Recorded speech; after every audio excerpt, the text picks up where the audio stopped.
unbecoming reactions must never be seen in our Christian life.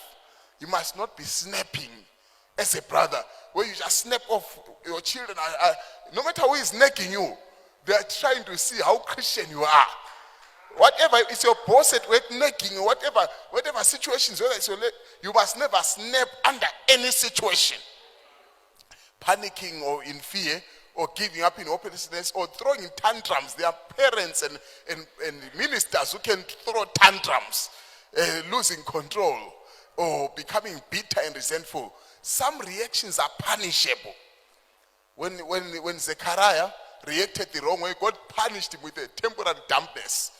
Some of these things that you are facing is a temporary punishment of your reaction. But if you react right, you are rewarded. There is, brother, whatever you find, don't murmur. If you don't understand, just say, no, I leave it to the blood, I leave it to, don't be resentful, don't be bitter, don't be disrespectful. But let it be that you allow God to work on your inner man. So you don't neglect his guidance, you don't just lose control. Your reactions define you. You don't react by complaining and grumbling and criticizing and judging. There are some people who are judges in church. Everyone who sings is under a hammer judged. Everyone who gives a testimony is being judged. Everyone who is preaching is being judged. And your reaction must be amen. Just leave it as amen. You don't know. You don't just say amen, or you just leave it to God and say, Lord, you know why this happened that way. So don't lose control as a wife. Don't lose control as a husband. I know you don't beat, our husbands here don't beat wives, but they can beat with words. That is losing control.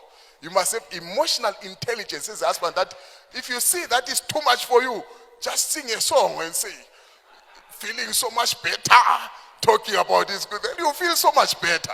You don't snap, you don't allow circumstances to define you. You must react in trust, react in joy, react in prayer. There are some situations that you just have to take it to the Lord in prayer.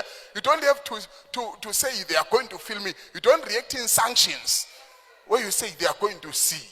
I'm not going to sing until they say sorry. I'm not going to give my wife money until she sees that I'm not happy. I'm not going to hug my husband until he sees that he did not treat me right. It's like a millipede. If you touch it, it falls itself and says, I'm not going to move until they feel me. I'm not going to do this. Brother, you are losing time. Life is short. You are losing time. Just move on and do the right. Don't react. React in forgiveness. React in perseverance. The prophet says that a Christian is not tossed about. A Christian does not run from place to place. A Christian does not fuss or fume or worry about things. A Christian rests. All is finished for a believer at Calvary. These are not just nuggets, brother, and then you not get again. You must get them. These are things that when you apply,